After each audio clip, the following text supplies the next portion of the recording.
Senhoras e senhores, começou o ano, hein? 2026. De carona, temporada 2026. Começou. Chuva em São Paulo. Sem gimbal, que o gimbal quebrou. Certo? Começamos bem. Aliás, se uma empresa de gimbal que quiser nos patrocinar, Mas pode você chegar. Quebrou o gimbal? Quebrou. Não tá Eu tô funcionando. com insider preta de estilo, hein, cara? Coisa linda, hein? Nossa senhora. Bom, vamos lá. Começando de carona, você manda a sua pergunta lá na nossa caixinha de perguntas, a gente responde sobre qualquer assunto. Vai tremer um pouco hoje que eu tô sem gimbal, paciência. O ano promete, hein, galera? O ano promete muito. Gabriel Lopes, vocês vão cobrir as manifestações dia 14, na verdade é dia 16, e sim, eu estarei lá. Passou para dia 16, né? Sexta-feira, naquela mudança do presidente do conselho, uma daquelas outra em Aires e Abreu. Jogo dia 15, estaremos no jogo. Manifestação dia 16, local Morumbi.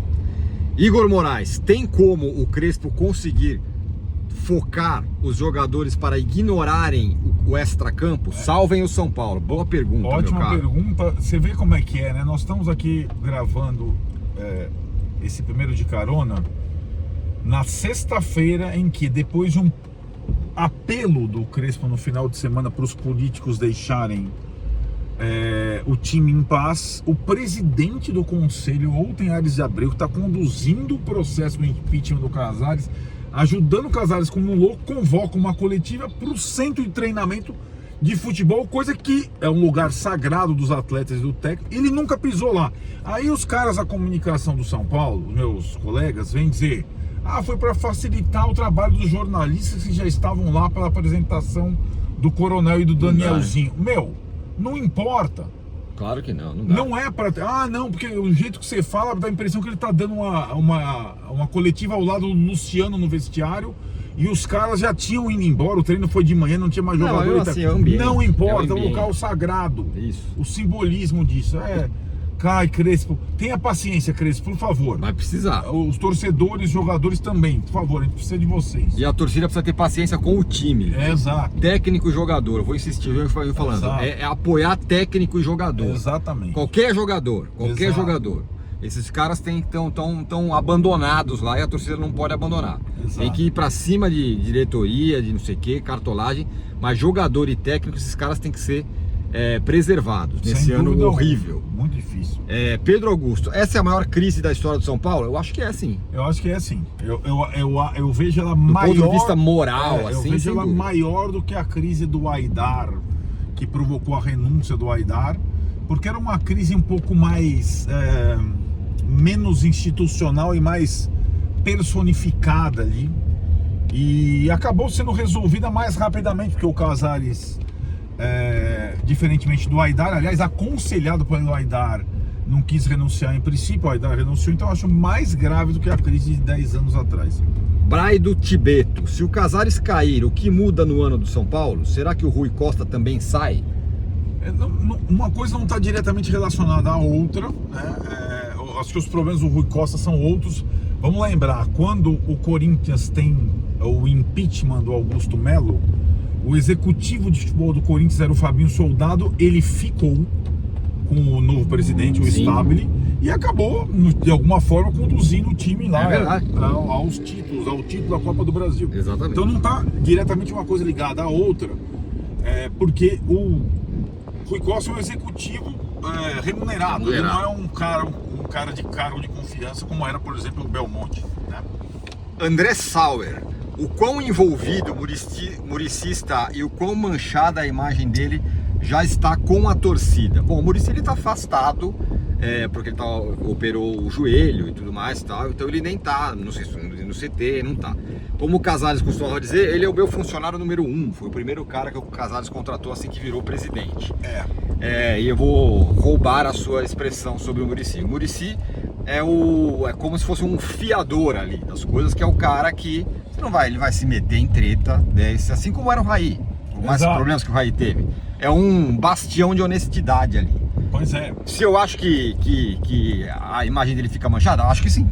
Acho que não tem como. É difícil não estar, né? Você é dessa administração, né? Assim como a do Raí ficou manchada por ele estar no governo Leco, e ele ficou até o final também. Sim. Porque ele não queria. honesto que é, assim como o Muricy, não queria largar o São Paulo. Exatamente. Agora, se É os um dilema também para ele. Né? É um dilema. E claro que é por isso ali que, dentre essas coisas, a gente sempre fala das comparações com o Flamengo e o Zico, né? Sim. Primeiro, o Zico nunca quis ser técnico, né, do Flamengo, para não correr o risco de ter a sua imagem dilacerada. E quando foi dirigente, quanto durou, Tione? Durou pouco tempo, que ele foi dilacerado pela política rubro-negra, inclusive foi traído, foi um negócio horroroso. Então, o que fizeram com o Zico lá. O Zico, pelo desfecho no Flamengo, como ele foi sacaneado totalmente, ele não ficou nele a imagem do desgaste da gestão, né? Foi como se a gestão tivesse traído ele e tal. No caso do Muricy e do Raí, eles ficando até o final, vai ficar desgastada a imagem. É uma pena, porque eles são caras, são paulinos. São totens do São Paulo. Totens do São Paulo, ótima expressão, Thiago. Você está inspirado. O Cassiano Sérgio, a venda do Rodriguinho para o Red Bull mostra o apequenamento do São Paulo? Eu não acho que essa venda específica. Vamos lá, o Rodriguinho. Quando o Elinho, vou pegar uma comparação de um outro jogador da base do São Paulo, foi vendido pro Red Bull. Sim, Elinho. Depois foi pra Rússia, né? Então, o Elinho, quando foi vendido, ele já tinha sido titular, tinha feito mais coisas do que o Rodriguinho, né? Pelo São Paulo. O Rodriguinho, assim, era uma ideia de bom jogador que não conseguia ter uma. Enfim, e foi mais ou menos a mesma condição. O Elinho ia acabando o contrato, o São Paulo já estava em dificuldade financeira e acabou vendido a um preço módico pro Red Bull. É mais ou menos o que está acontecendo, né? Como é um gargalo financeiro e o Rodriguinho, assim como o Elinho, não quis, o seu empresário, renovar o contrato por mais tempo com o São Paulo, a solução acabou sendo a negociação. Mas é aquilo, né? Quase todo cartola do São Paulo morre pela boca, né? Porque quando ele teve uma pequena sequência de partidas boas ano passado, é um jogador que deve valer 50 milhões, tá? Aí você vende o cara por 3 milhões de... Exato.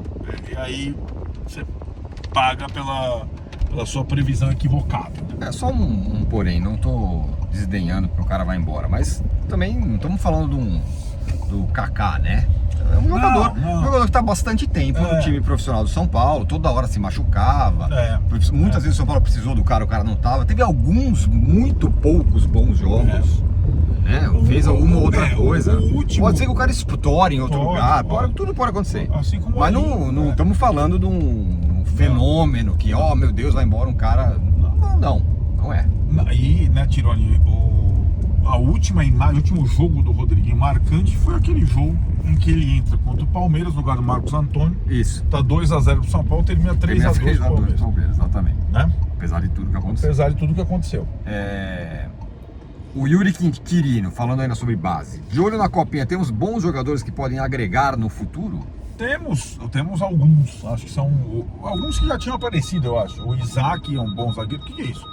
Calma aí. Que eu não fiz nada. Pronto. O cara não obedece. O Isaac zagueiro é bom. Pedro Ferreira, número 10, é muito bom jogador. Mas daí você vê, não, porque o garoto do Palmeiras se destacou e tal. Aí você vai ver o Pedro Ferreira, que é o 10, que é o melhor jogador de São Paulo. Ele é mirradinho, tipo Nestor. Aí você vai ver o cara do Palmeiras, ele é um monstro. Essa questão física da base de São Paulo também é uma situação. Mas eu acho que o São Paulo tem bons jogadores nesse time. Os meio-campistas todos são bons jogadores. O Paulinho, centroavante, é um jogador, ele não é requintado tecnicamente, mas ele faz gol. O São Paulo tem alguns bons jogadores nessa equipe. E o Nicolas acabou, assim como o Lucas, subindo para ficar com os profissionais, né? Samuel Murad, a psicóloga do São Paulo de 2023, ganhou também pelo Corinthians. Acham coincidência? Bom, tem uma novidade, né? O São Paulo voltou a ter um psicólogo contratado de fato, né?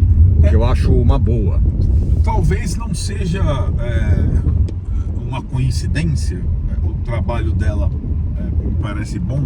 O que não pode é um clube de futebol de massa, com essas situações todas, com as situações específicas que o São Paulo viveu, tipo o problema do Alisson, não ter um psicólogo. Não tem, absurdo. Não existe. Absurdo. Vamos lá. Pedro Gui, preocupa as poucas contratações que estão sendo feitas terem mais de 30 anos? Pois é, não era isso, né? Vamos mudar o elenco, o perfil, tem que ser mais, pra mudar o perfil, mais jogador mais novo e mais forte, mais não sei o que. Não tem, né? Tá contratando jogadores de 30 anos e tal, como sempre foi nos últimos anos, né? E assim, e perdendo alguns, como o Rodriguinho, mais jovens, né? Preocupa. Acho que a temporada, de novo, São Paulo é um dos times, dos 20 times da Série A que menos tem contratado, conseguido reformular a sua equipe. Tem aquela questão lá, né? E em algumas situações, a situação política, ela atrapalha tudo isso, a ponto de eu ter lido uma declaração na sexta-feira, que era assim, o Alan do Flamengo, que era o possível alvo do São Paulo, o staff vê a sondagem do Corinthians como uma possibilidade melhor que a do São Paulo pela situação mais estável do Corinthians. Você vê a que ponto chegamos, presidente? E chegamos ao ponto no fim do nosso De Carona de hoje, Arnaldo. Promete muito esse ano. Sim. De Carona várias. Eu fui vetado aqui, viu, gente? Eu não posso mais olhar pra... Eu tô aqui, ó. Parei o carro. É isso, não é pra olhar celular, é pra dirigir. Ainda mais com o meu carro. Tinha uma época na faculdade que tinha um único cara nosso que tinha carro, carta, e dirigia muito mal o nosso Vic Yazzi. Isso. Ele soltava a mão na direção e ficava olhando pra trás. Aí o Maurício, vamos dirigir. Foi um clássico da nossa universidade. Valeu, tchau.